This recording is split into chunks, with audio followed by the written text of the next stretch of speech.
झारखंड में 13 जून की तारीख मजदूरों के नाम रही।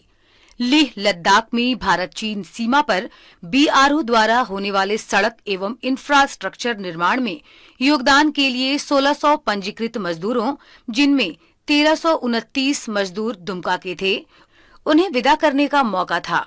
इन मजदूरों को ट्रेन से रवाना करने के लिए खुद मुख्यमंत्री हेमंत सोरेन दुमका पहुंचे थे, जहां सबसे पहले गार्ड ऑफ ऑनर देकर उनका भव्य स्वागत किया गया।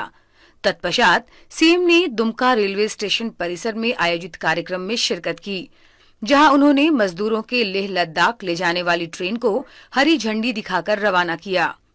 इससे कुछ देर पहले कार्यक्रम में दुमका उपायुक्त बी राजेश्वरी ने सीएम हेमंत सोरेन, श्रम मंत्री एवं अन्य गणमान्य अतिथियों का स्वागत किया। दुमका उपायुक्त ने इस मौके पर कहा कि मुख्यमंत्री जी के प्रयास से श्रमिकों के हित में कानून सम्मत प्रभावी कदम उठाए गए हैं, जिससे उनके अधिकार सुरक्षित होंगे।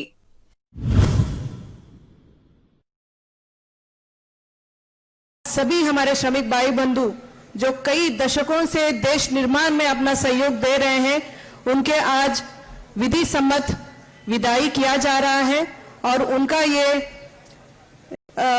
उनका जो ये जर्नी है वो उनके हित के लिए जिस तरीके से झारखंड सरकार के द्वारा नए नए नियम बनाए जा रहे हैं, उसका ये एक बहुत ही बड़ा मौका है।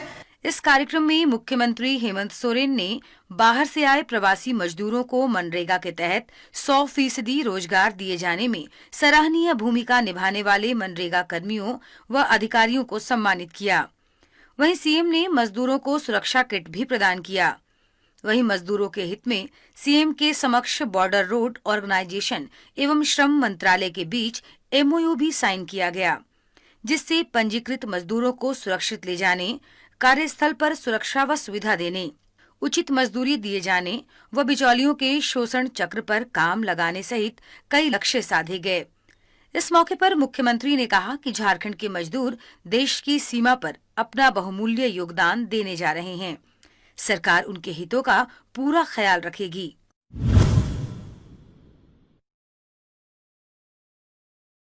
हमारे श्रमिक भाई इस देश के सबसे कठिन और सबसे दुर्गम स्थान पर और इस देश के सीमा को एक अपना अहम और बहुमूल्य योगदान देने जा रहे हैं।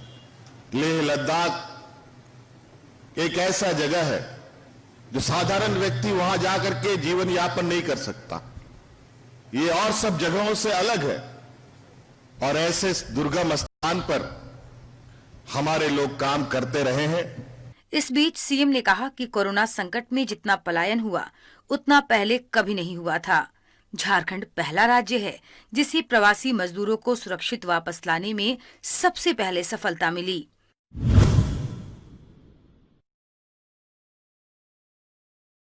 आज इस कोरोना के संक्रमण के दौरान जिस तरीके से विगत 2-3 महीनों में विभिन्न राज्यों से जो पलायन शुरू हुआ,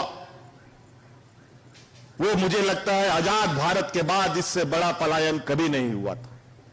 और ना जाने कितनी कठिनाइयां हमारे मजदूरों को, देश के मजदूरों को झेलना पड़ा। ये किसी से छुपा नहीं है। आप लोगों ने लगातार अखबारों में, समाचार पत्रों में, टीवी चैनलों में देखा होगा। आज इस विकासशील देश में मुझे लगता है कि आज के दिन में भी मजदूरों के प्रति संवेदनाएं नहीं है। झारखंड इस देश का पहला राज्य है जिन्होंने अपने प्रवासी को लाने की वकालत की। कई एक बार वकालत करने के बाद, भारत सरकार से अनुमति मिलने के बाद सबसे पहले हमारे राज्य में प्रवासी मजदूर हमारे आए। मुख्यमंत्री ने मजदूर हित को लेकर सरकार की प्रतिबद्धता दोहराते हुए कहा कि सरकार कानूनी प्रावधानों द्वारा मजदूरों को उनका वाजिब हक जरूर दिलाएगी। झारखंड सरकार मजदूरों का हक मारने वालों पर सख्त कार्रवाई से भी नहीं हिचकेगी।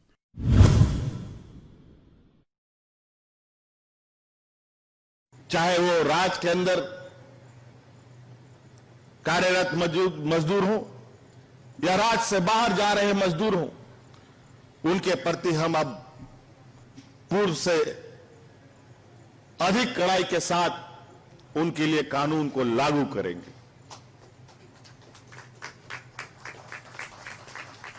और जो उनका वाजिब हक है और जो उनका मेहनत का असली हिस्सा है वो उसको मिलना चाहिए।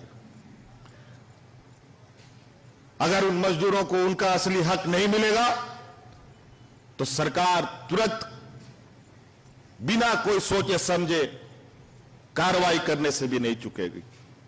ये सरकार की सारी व्यवस्थाएं उन मजदूर और किसानों को मैं समर्पित करता हूं। मैं भी एक किसान और मजदूर का बेटा हूं। अब आने वाला समय में इस राज्य का कोई श्रमिक, कोई किसान, कोई मजदूर नहीं मरेगा, इसके लिए चाहे मुझे अपना जान क्यों नहीं देना पड़े।